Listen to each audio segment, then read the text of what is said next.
5 sore Tuhan bilang pada saya gitu, kamu balik ke pos KKN sekarang juga. Loh, saya tanya, loh ada apa Tuhan? Tuhan tidak bilang apa-apa. Tuhan cuma bilang, kamu balik ke pos sekarang juga. Nah, terus saya doa, bukan berarti kalau udah gitu terus saya langsung percaya amin, saya balik, enggak, saya doa. Saya tanya Roh Kudus benar enggak ini dari Tuhan Yesus? Lalu saya berdoa, Roh Kudus bicara lagi, balik ke pos KKN sekarang juga. Akhirnya udah, saya nurut.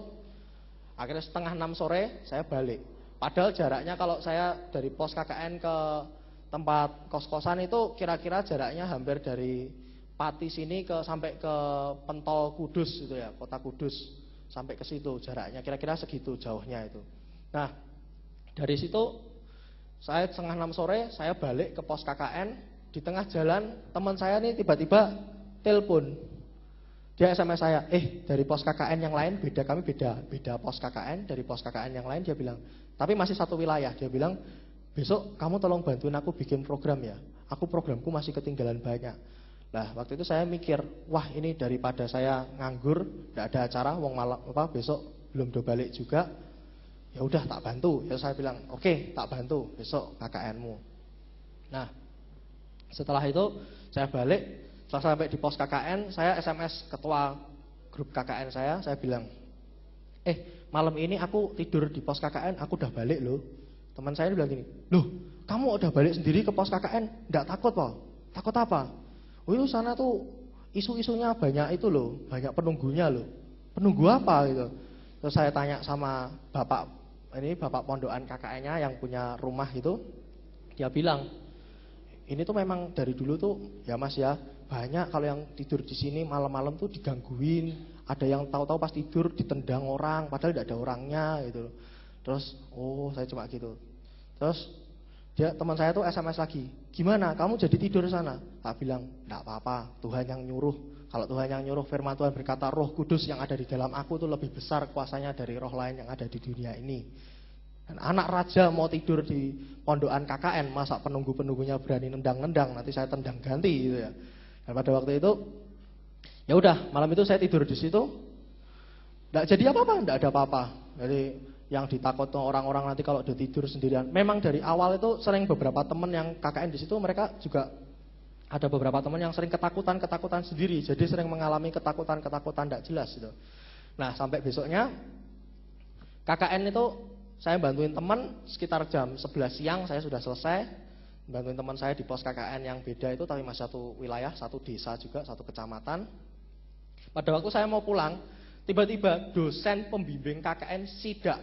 Padahal dosennya sudah bilang dia mau datang tuh sekitar 5 hari lagi. Nah kalau saya nginep di rumah masih 3 hari, berarti untuk saya ngejar dosen datang 2 hari lagi masih nyampe. Untuk pada waktu dia datang saya masih ada di pos KKN.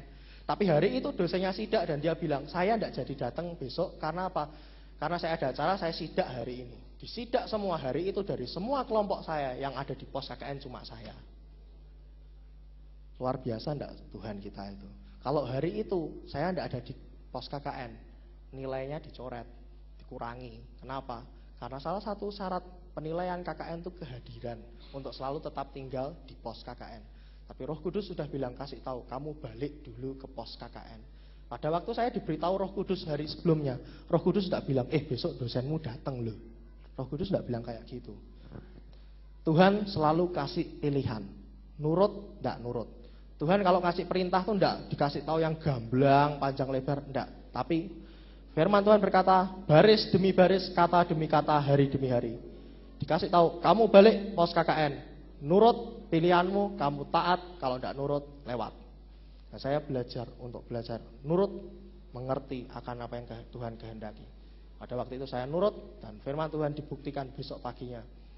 Pada waktu dosen sidak, saya satu-satunya dari kelompok saya yang ada di pos KKN. Kalau saya ngikuti keinginan daging, saya ngikuti pikiran secara logika manusia, saya pikir goblok juga gitu ya saudara. Yang lain tidur di kos, jalan-jalan, malam-malam bisa muter-muter ke mall.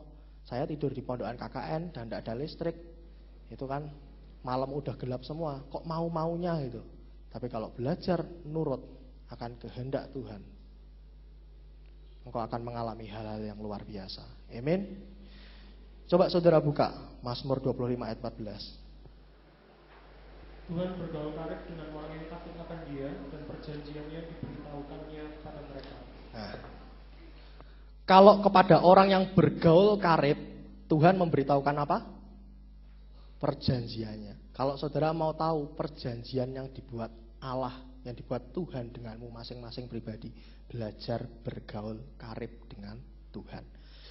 Yang pertama itu, Daud hidup dalam keintiman dengan Tuhan. Yang kedua, Daud akrab dengan penderitaan dan dia tidak pernah mempertanyakan panggilannya sekalipun menghadapi penderitaan. Kalau saudara baca di Alkitab, pada waktu kecil Daud sudah ditolak orang tuanya.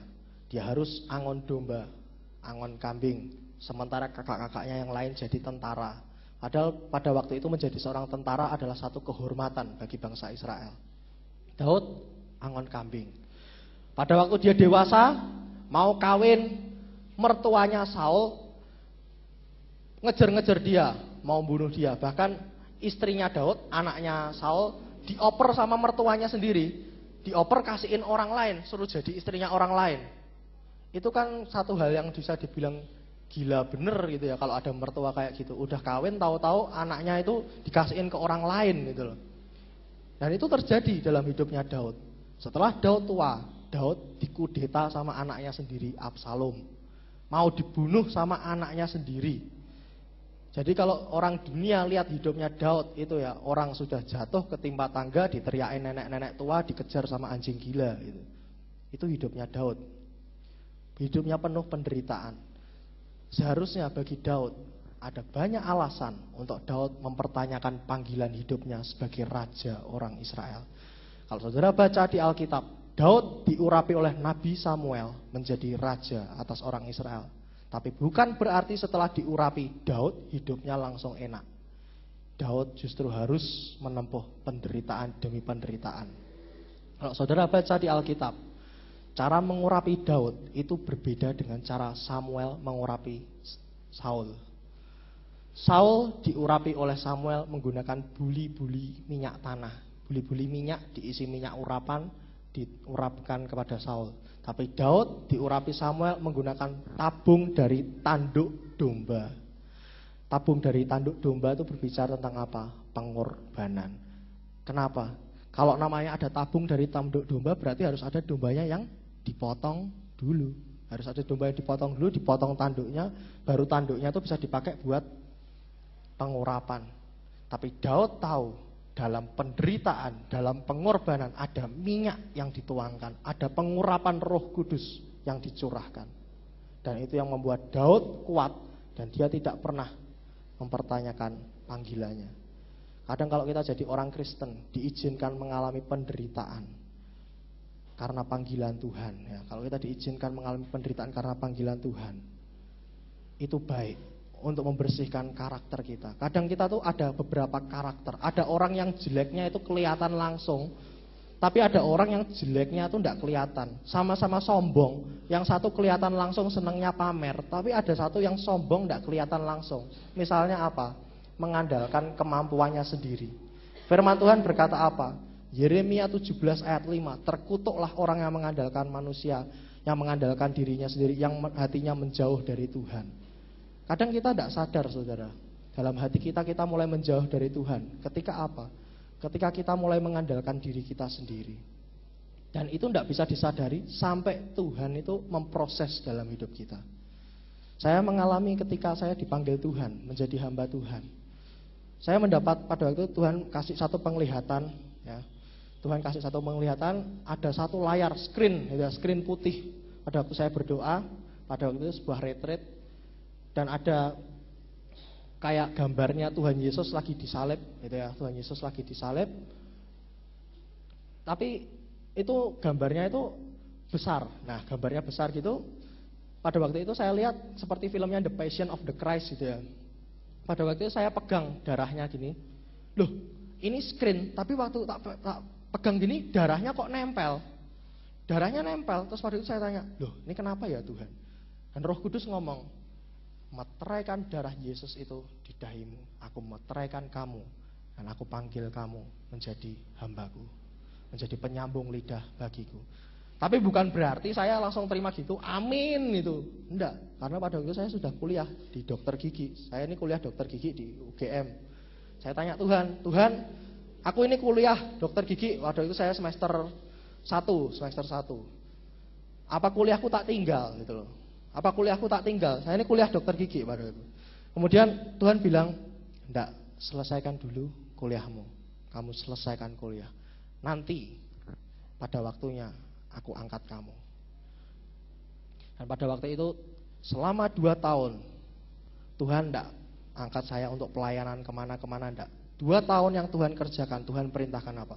Baca Alkitab tiap hari, selesaikan Kejadian sampai Wahyu. Saya baca pada waktu itu setiap hari saya baca 9 pasal kitab Alkitab. Dan ini selesai 6 bulan Alkitab selesai. Sampai sekarang saya semester 7 saya sudah menyelesaikan baca Alkitab 5 kali. 4 kali ini masuk pembacaan yang kelima. Dan Tuhan berkata, berdoa, baca Alkitab. Dan selama itu bukan berarti Tuhan terus langsung menghilangkan semua tantangan. Justru ketika saya diproses Tuhan itu, saya banyak menghadapi tantangan selama 2 tahun. Saya sebagai orang mahasiswa juga praktikum di dokter gigi, saya harus menghadapi yang namanya praktikum klinik buat gigi palsu. Saudara, saya itu pernah membuat gigi palsu. Karena saya ini sebenarnya dari kecil bukan orang yang ahli kalau pakai tang, pakai kawat, bengkok-bengkokin kawat. Prakarya dari SD, kalau saya sampai SMA nilai prakarya itu tidak pernah lebih dari 7. Tapi setiap kali saya di KG ketemu praktikum, itu isinya prakarya. Nah karena isinya prakarya, mau tidak mau saya harus buat juga. Karena ini kan syarat mata kuliah. Dan saya pernah ngadepi satu mata kuliah, bikin gigi palsu. Sudah sampai tahap yang terakhir, tiba-tiba macet. Macetnya itu karena apa? Saya setiap kali maju mesti dosennya bilang, ini kok kurang ini. Maju lagi, ini kok kurang ini. Maju lagi, ini kok kurang ini. Sampai saya bingung. Saya sudah bawa kemana-mana, saya bawa ke tukang gigi, saya minta tolong, tolong dibikinin dong. Udah bayar enggak apa-apa, yang penting di ACC karena waktunya udah mepet. Tapi belum di ACC juga. Sampai akhirnya saya tuh pernah nekat-nekatan, saudara. Malam-malam saya datang ke rumah dokternya, rumah dosennya. Jam 7 malam saya datang. Dia pada waktu lagi ada pasien, dia bilang gini, tunggu ya, aku lagi ada pasien. Berapa? 1 tok. 1, saudara. Jam 7 saya suruh nunggu. Jam 9 baru keluar pasiennya. Padahal 1 pasien, cuma 1 pasien. Jam 9 malam baru keluar. Itu setelah keluar, itu dosen saya tanya lagi, kamu tadi kesini mau ngapain ya? Udah tahu jelas-jelas saya bawa alat praktikum, saya mau nilaiin praktikum saya biar di ACC. Dia masih tanya, mau ngapain? Saya bilang, dok, saya mau meriksa ini, dok, alat praktikumnya. Dilihat dia bilang, kok kayak gini ya? Ini masih kurang, ini salah. Ini yang betul dibikin kayak gini. Ya udah, saya pulang. Tadinya saya ngadep, udah nunggu 2 jam, diperiksa sama dia, enggak ada 5 menit, selesai saya pulang dan masih salah. Akhirnya saya pulang, saya kerjakan lagi. Besok saya bawa lagi ke kampus. Pada waktu praktikum siang saya adepin dosennya, dia bilang gini, maaf ya, kemarin saya tuh salah ngasih tahu, saya lupa. Yang benar bukan gini, tapi dibikin kayak gitu. Akhirnya apa? Ngulang dari awal, saudara. Diulang lagi. Dan itu benar-benar saya itu sudah rasanya benar-benar pusing, sudah benar-benar stres gitu ya. Jadi itu sudah sampai satu titik di mana saya sudah berkata, Tuhan, ini kalau bukan Engkau yang tolong, aku udah nyerah, give up bener ini. Karena aku udah tak bawa ke tukang gigi, tak suruh buatin, ya ternyata salah, tak bikin sendiri, gagal total gitu. Jadinya ya udah, terus saya bikin lagi. Nah, menjelang hari H, praktikum terakhir selesai, saya cuma doa gini, Tuhan tolong, ini hari terakhir, saya tuh sudah keringat dingin waktu itu, sudah saya bilang, Tuhan kalau ini Engkau enggak tolong, udah aku nyerah aja lah. Tapi Tuhan bilang, selesai. Tuhan tuh cuma kalau ngomong tuh seringkali enggak ngomong panjang lebar dan lama, itulah coki-coki gitu ya. Tapi Tuhan kalau bilang tuh kadang cuma singkat, selesai. Nah pada waktu Tuhan bilang selesai, saya bawa ke kampus. Dosen itu tiba-tiba dia meriksa, enggak diperiksa bener, entah kenapa tiba-tiba dia cuma bilang, ya sudah ini saya ACC. Dan itu di ACC dikasih nilai yang sama dengan nilai maksimal yang bisa diperoleh. Karena menurut peraturan semakin terlambat mengumpulkan nilainya semakin dikurangi. Tapi saya sudah sekian minggu enggak di ACC padahal sudah ngadep terus,